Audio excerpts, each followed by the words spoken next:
are steroids in the jiu-jitsu community, are they like frowned upon, or do people like in Brazil, is it like the Dominican Republic, nobody gives a shit? It was so funny. Craig Jones was talking about, he's like the perfect combination of like a student that I'm looking for is like a little bit of autism and steroids.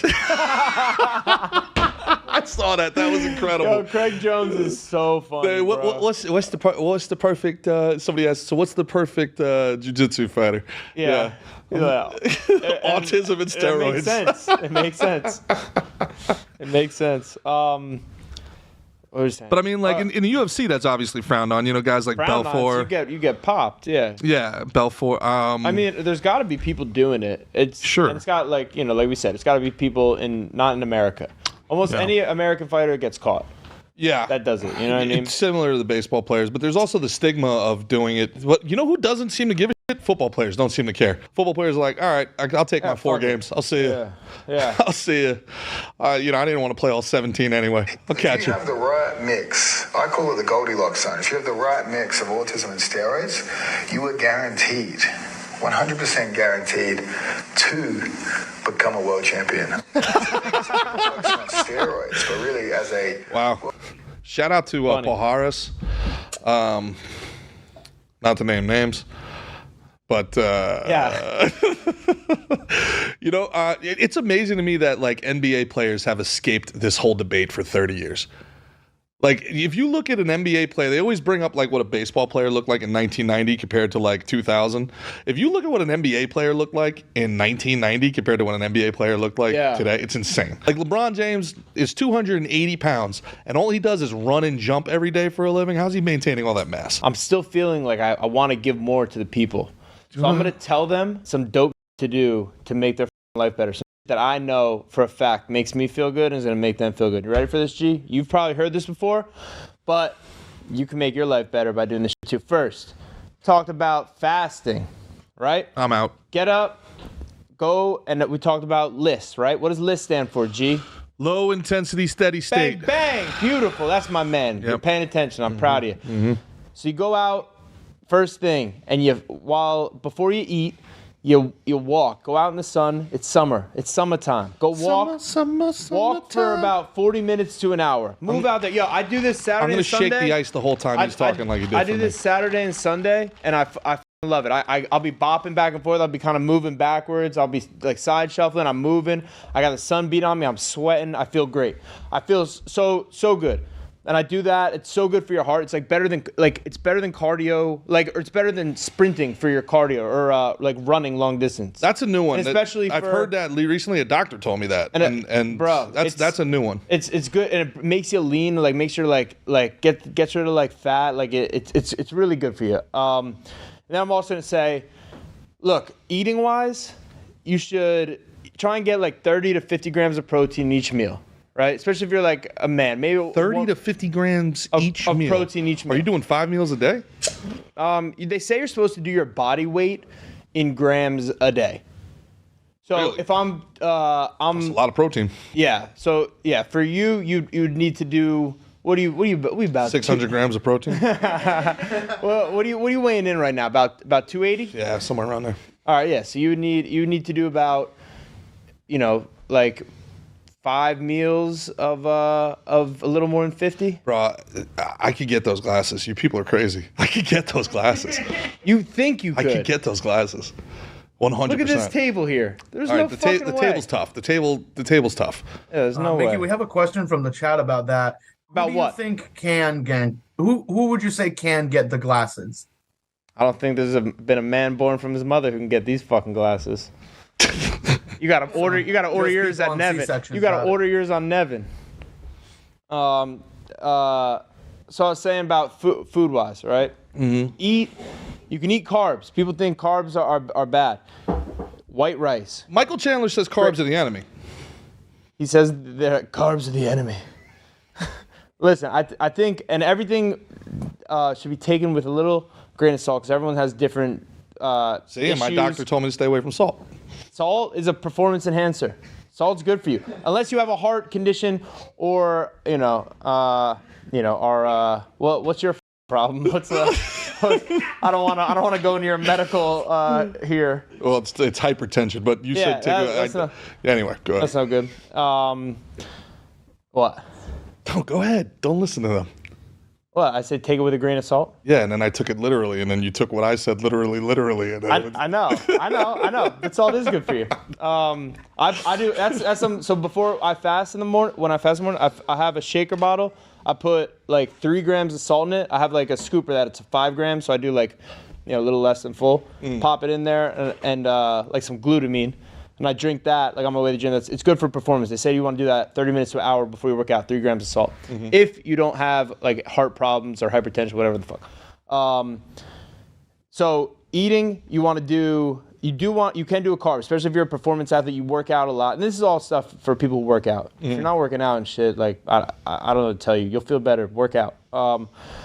So you try and get 30 to 50 grams of protein, and from good protein, that's like eggs, good lean meats like grass-fed beef, chicken's okay. I don't really fuck with pork, but if you like pork, do some pork. Venison, bison, that's the type of shit you want. You want to be eating like liver, some badass shit. Eat some organs, that's good for you. It's got the most nutrients. Then you can do like a fruit in there. Fruit's good for you. It helps hydrate you very naturally, better sometimes they say than drinking water. You can get it from your food.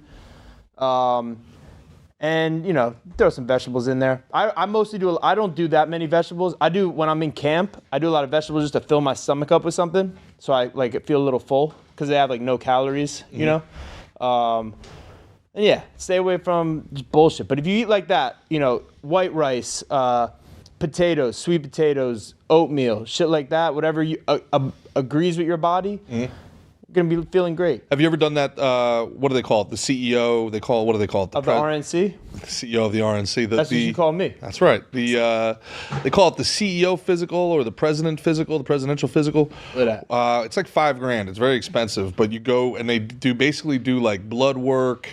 Blood work's yeah. You should, head to especially toe. Like if they you're scan a real you. athlete and looking to, you should definitely do blood work. Most people should, just for your health. Our boy Phil Heath. Phil Heath is big on getting your blood work done multiple times a year because apparently your body changes, your metabolism changes. And like, this guy 7-time Mr. Olympia. I mean, he literally perfected his body for almost a decade. And, he was like, there were certain proteins that his body metabolized better than others. He knew to eat this type of fish, not that type of fish. People trying to ball on a budget, like you can kind of just go on, see how you feel. Yeah. I did one of those food sensitivity tests before, and it said like not to eat like turkey and like green peppers and like different like foods that to like took it out.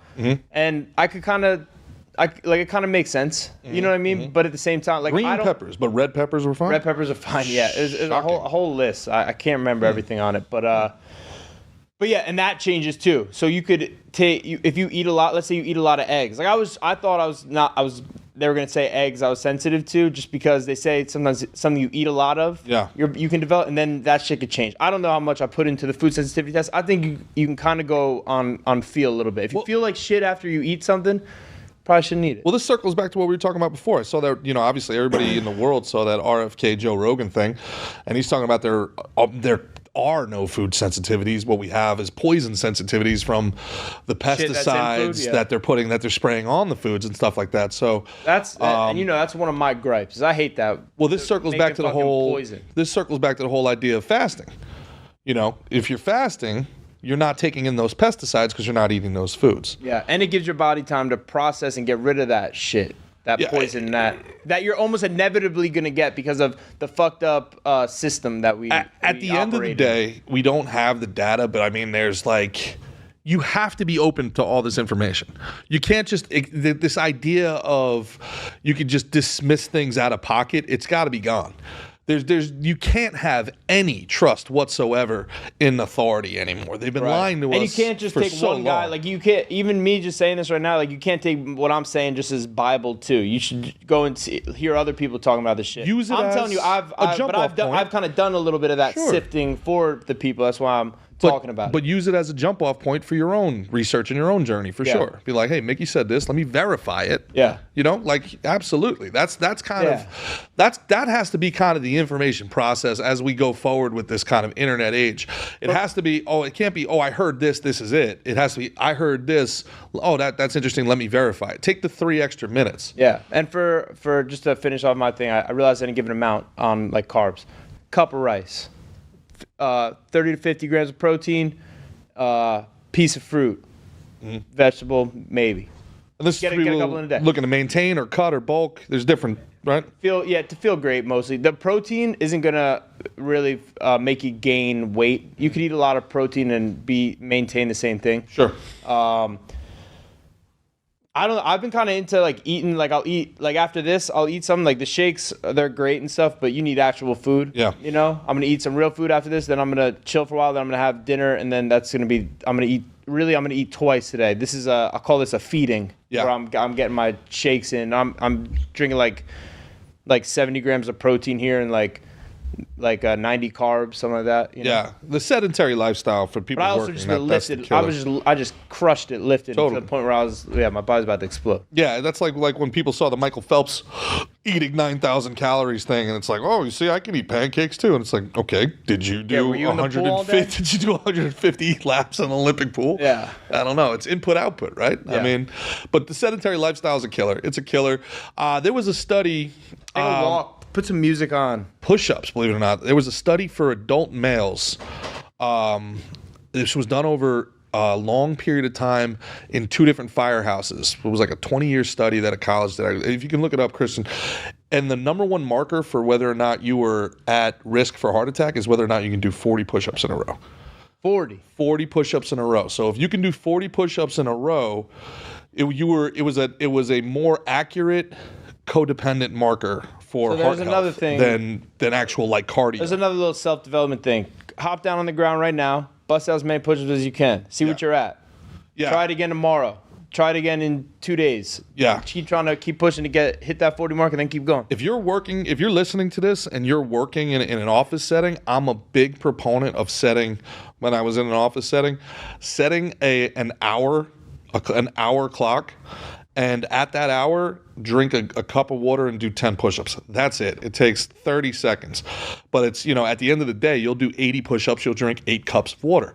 So, and it keeps you throughout the day. Also, it helps you break down your productivity so that you're not just dicking around. You'll realize like, oh man, I threw away 45 minutes fucking around on social media. Pull that study back up. It kind of makes you hop into the present a little bit. It breaks your day into 8 very achievable hours. That makes sense. But also that's the way my brain works. I work in 5x5. I work in segments, but maybe it works for you, maybe it doesn't. It did work for me. Active, middle-aged men able to complete more than 40 push-ups had a significantly lower risk of cardiovascular disease outcomes, including diagnosis of coronary artery disease and major events such as heart failure during 10 years of follow-up compared to those who were able to do less than 10 push-ups during the baseline exam. Yeah. I mean, if you are doing less than 10 push-ups, that's not good. That's bad news. Yeah. Why would you want to let these bodies we have just be? You want to see what they could do, see your capabilities in your life. You know what I mean? People don't know what's happening, bro. People don't know what's happening. Life gets in the way. It's like anything else. You have to keep it in mind. Like it's not exciting. It's duty. It's like cleaning the dishes. Nobody likes doing it. It just has to get done. When you start working out, it sucks. Like when I'm saying every day when I start working out and shit, the first 10, 15 minutes suck. Sure. And then the next fucking hour and a half, 2 hours, it's awesome. I feel great. Even when it fucking sucks, you feel good, man. You feel better. My brother, I totally get it, but like you got. I'm saying we got to push through that. Everybody has to push through that little first window where it sucks. You got to get through the suck. But you're also like, I can tell you from having been on the other side of this thing, listening to you say the next hour and a half, 2 hours. Doesn't have to be that long. I'm just saying my personal. For a lot of guys that are working a 10-hour day, sitting in 2 hours of traffic, 12 hours, they're like, what fucking? You don't need to work out. You can work out for 45 minutes. I hear you. I hear you. I'm just giving you their perspective. Like, whatever it is. If it's 10 push-ups, it's better than nothing. Yeah. If it's 5-minute walk, it's better than nothing. Just get I'm it saying done. everything with a grain of salt, man. Like, whatever that is for you. I'm speaking on my personal one, but Yeah. yeah. I get it. The key is activity. Look, it's awareness is more than anything else, right? Like awareness. Like what are you doing right now? How can you improve it? Like can you even identify that what you're doing is wrong in the moment before you can there's a lot of people that know what to do. They know what's right. They've read what's right, but they also look at the menu and see a burger's $12 and a salad's $15. Why the f- am I getting a salad?